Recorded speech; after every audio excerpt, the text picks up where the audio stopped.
morning, everybody. When we left off yesterday in the book, we had just ended part 2.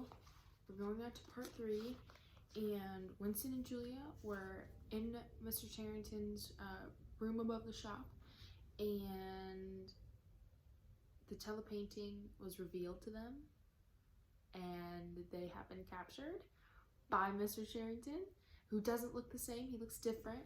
That's important to note. So we're going to get into it because we know that they are now in the Ministry of Love, and so we got to figure out what that's all about.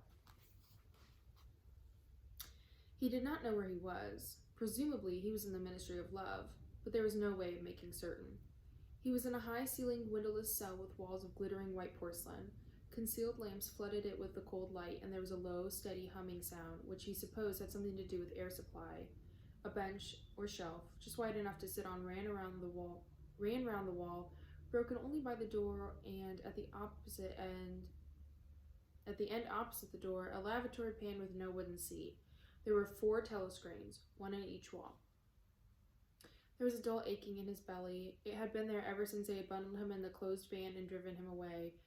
But he was also hungry, with a gnawing, unwholesome kind of hunger. It might be 24 hours since he had eaten. It might be 36. He still did not know. Probably never would know. Whether it had been morning or evening when they arrested him, since he was arrested, he had not been fed. He sat as still as he could on the narrow bench, with his hands crossed on his knee. He had already learned to sit still. If you made unexpected movements, they yelled at you from the telescreen. But the craving for food was growing upon him. What he longed for above all was a piece of bread. He had an idea that there were a few breadcrumbs in the pocket of his overalls. It was even possible, he thought, this because from time to time something seemed to tickle his leg, that there might be a sizable bit of crust there. In the end, the temptation to find out overcame his fear. He slipped a hand into his pocket. "Smith!" yelled a voice from the telescreen. 6079 Smith W. Hand out of pocket in the cells. He sat still again, his hands crossed on his knee. Before being brought here, he had been taken to another place, which must have been an ordinary prison or a temporary lockup used by patrols. He did not know how long he had been there, some hours at any rate, with no clocks and no daylight. It was hard to gauge the time. It was a noisy, evil-smelling place. They put him into a cell similar to the one he was in now, but filthily dirty and at all times crowded by 10 or 15 people. The majority of them were common criminals, but there were a few political prisoners among them. He had sat silent against the wall, jostled by dirty bodies, too preoccupied by fear and the pain in his belly to take much interest in his surroundings, but still noticing the astonishing difference in demeanor between the party prisoners and the others. The party prisoners were always silent and terrified, but the ordinary criminals seemed to care nothing for nobody. They yelled insults at the guards, fought back fiercely when their belongings were impounded, wrote obscene words on the floor, ate smuggled food, which they produced from mysterious hiding places in their clothes, and even shouted down the telescreen when it tried to restore order. On the other hand, some of them seemed to be on good terms with the guards, called them by nicknames, and tried to wheedle cigarettes through the spy hole in the door. The guards, too, treated the common criminals with a certain forbearance, even when they had to handle them roughly. There was much talk about the forced labor camps to which most of the prisoners expected to be sent. It was all right in the camps, he gathered, so long as you had good contacts and knew the ropes. There were bribery, favoritism, and racketeering of every kind. There was homosexuality and prostitution. There was even illicit alcohol distilled from potatoes. The positions of trust were given only to the common criminals, especially the gangsters and the murderers, who formed a form of aristocracy. All the dirty jobs were done by the politicals. So that's an important thing to note. So the common criminals are the ones that are doing the best here in this in the Ministry of Love, in this jail. We'll call it a jail right now. That's kind of what it seems like. And the party members are the ones who are really, really struggling. They're the ones who are, seem scared, except for the ones who seem to know the guards. Which, what do you think? How do they know the guards? Do they know the guards because they've been there before? In that case, if they've been there before, doesn't that mean that they're about to be vaporized? Or do they know the guards because they used to work in the Ministry of Love and that was like their co-workers? This doesn't really tell us, so it's kind of up to you and your interpretation of it.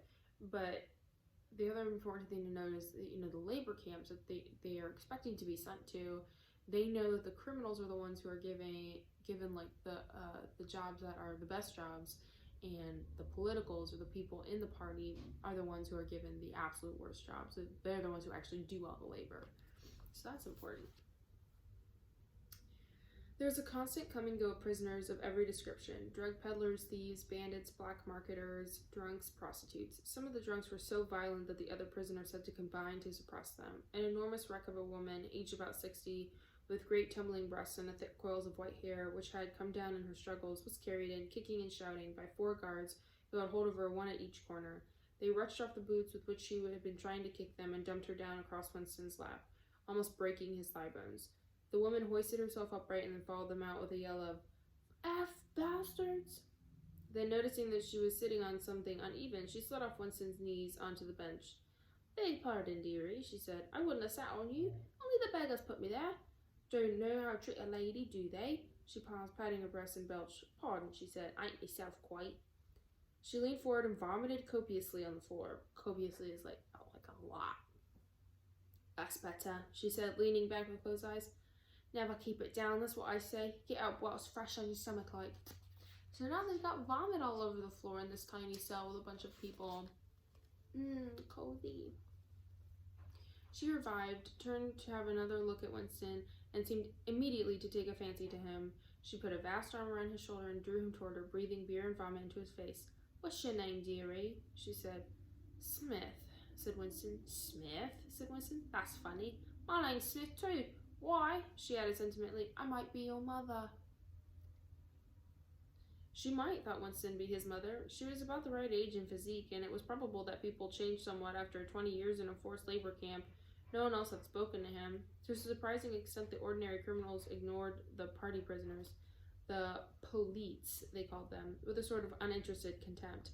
The party prisoners seemed terrified of speaking to anybody, and above all speaking to one another. Only once, when 2 party members, both women, were pressed close together on the bench, she overheard, amid the din of voices, a few hurriedly whispered words, and in particular a reference to something called Room 101, which he did not understand. It might be 2 or 3 hours ago that they had brought him here. The dull pain in his belly never went away, but sometimes it grew better and sometimes worse, and his thoughts expanded or contracted accordingly. When it grew worse, he thought only of the pain itself and of his desire for food. When it grew better, panic took hold of him. There were moments when he foresaw the things that would happen to him with such actuality that his heart galloped and his breath stopped. He felt the smash of truncheons on his elbows and iron-shod boots on his shins. He saw himself groveling on the floor, screaming for mercy through broken teeth. He hardly thought of Julia. He could not fix his mind on her. He loved her and he would not betray her, but that was only a fact known as he knew the rules of arithmetic. He felt no love for her, and he hardly ever wondered what was happening to her. He thought oftener of O'Brien, with a flickering hope. O'Brien must know that he had been arrested. The Brotherhood, he had said, never tried to save its members, but there was the razor blade. They could send the razor blade if they could. There would be perhaps 5 seconds before the guards could rush into the cell. The blade would bite into him with a sort of burning coldness, and even the fingers that held it would be cut to the bone.